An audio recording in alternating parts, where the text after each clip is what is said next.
Hi everyone, this is my review of Global Civilization, a Buddhist Islamic dialogue between Daisaku Ikeda and Majid Teranian. The interlocutor, Majid Teranian, is chosen not only for this book, but was the Daisaku Ikeda's choice as the founding president of the Toda Institute for Global Peace. So that gives you an idea of the pre-existing relationship and pre-existing esteem in which Daisaku Ikeda holds for Majid Teranian. And that is reflected throughout the book, I would say.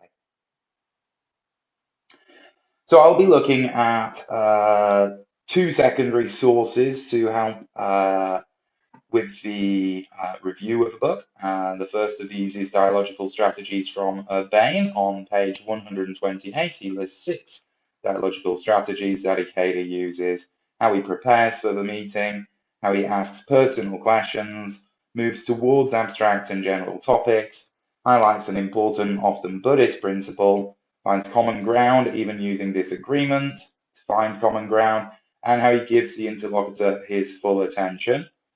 I'll also be using Goulard's 7 distinct levels, which are the dialogue between Ikeda and interlocutors, dialogue as a model for SGI members, dialogue among interlocutors, dialogue between Ikeda, Toda, and Makiguchi, Ikeda, Toda, and Makiguchi and interlocutors, SGI members and interlocutors, SGI members and Toda and Makiguchi. So they are the 2 secondary sources that I'll be using as part of my analysis of the book. Moving on to the book itself, this book is an interreligious dialogue, and that's one of the themes which comes throughout the book. There are a couple of specific chapters early on in the book, a chapter on Islam and a chapter on Buddhism. In fact, it's quite unique, I would say, amongst Ikeda's dialogues, how the emphasis is on Islam at the beginning. Very respectful kind of approach, I feel, from Ikeda, who rarely talks about Buddhism in the opening sort of couple of chapters or so. In fact, Teranian often introduces Buddhism more often than Ikeda does, and Ikeda talks a lot about Islam, demonstrating his knowledge of the subject and how he has researched in advance of the book. A couple of quotes, which are on page 22. Teranian says, Islam enriched itself and the rest of the world not by destroying other cultures, but by incorporating them. And Ikeda responding, that's one of the most important lessons we have to learn from the history of Islamic civilization. So, this idea of learning lessons from other religions, even if they are not your own, really important. And what an important lesson from the Islamic culture, Islamic civilization, of incorporating other cultures into your own. This is repeated again, I would say, on page 28. So this is still in the Islam chapter. Ikeda says, Professor Noor Yalman of Harvard University said to me during a discussion, which can be considered one of those dialogical strategies of bringing in another conversation partner. I believe that Sufism was substantively affected by its encounter with Buddhism, incorporating the latter's idea of mediation and other elements into its system of thought. So I've used that quote to show how Ikeda is also bringing in other sort of Islamic and other thinkers into this discussion on Islam. And the last quote I put comes from page 94, which just demonstrates how the first quotes were in the Islamic, the chapters on Islam, but the interreligious dialogue goes throughout the entire book. And on page 94, Tiranian says, through the Silk Road, merchants from east and west exchanged their goods, while the learned passed on their wisdom across the boundaries of religious and political tradition. And that's one of the concepts of interreligious dialogue And one of the concepts within the Silk Road is an example where not only East and West, but also North and South combined in a marketplace where lots of what we know about mathematics, lots of what we learned about language was established. So here it's also interesting Ikeda's use of cultural knowledge. So a couple of times in the book, Ikeda mentions the souk, the traditional Islamic marketplace, and refers to it from his own personal experience as well, having visited those countries.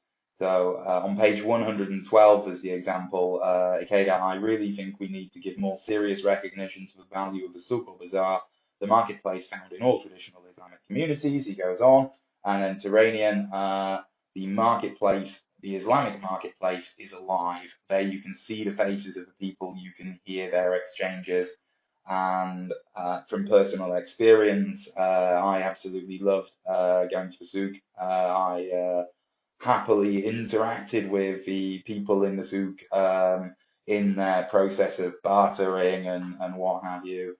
Um, because it was such a sort of lively experience, and I can totally agree with Ikeda when he talks about that kind of economics being humane, being based upon human interaction. So I think it's safe to say that the entire book, in essence, is what could be defined and described as a dialogue for peace. And this is summed up perhaps most effectively in the concluding chapters, where they start talking about the future. And one of the things that they cover, on page 168, they start talking about a Northeast Asian community connecting the Korean Peninsula and China and Japan, cooperating with one another, and how such a cooperation would be great for humanity.